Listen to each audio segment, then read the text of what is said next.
పేరేంటి రాపాక వరప్రసాద్ వల్లభనేని వంశీను వీళ్ళందరని నలుగురు అప్పుడు కరణం బలరాము మద్దాలగిరి ఆయన వాసుపల్లి గణేష్ వీళ్ళది మీరు కండవాలేసి ఎక్కడ జరగల ఆ కార్యక్రమం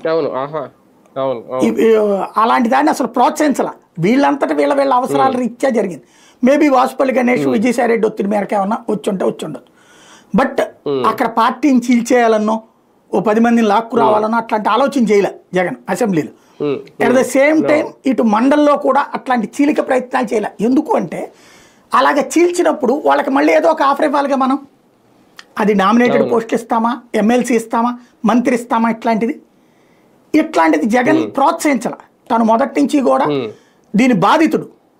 ఏది వాళ్ళ తరపున గెలుస్తారు, గెలిచిన వాళ్ళు వెళ్ళి తెలుగుదేశం తీర్థం పుచ్చుకుంటారు. ఇంతకుముందు 23 మంది ఎమ్మెల్యేలు 4 ఎంపీలు, అప్పుడు మళ్ళీ ఇప్పుడు ఎమ్మెల్సీలు 5, అట్లాగే ఎంపీలు 4.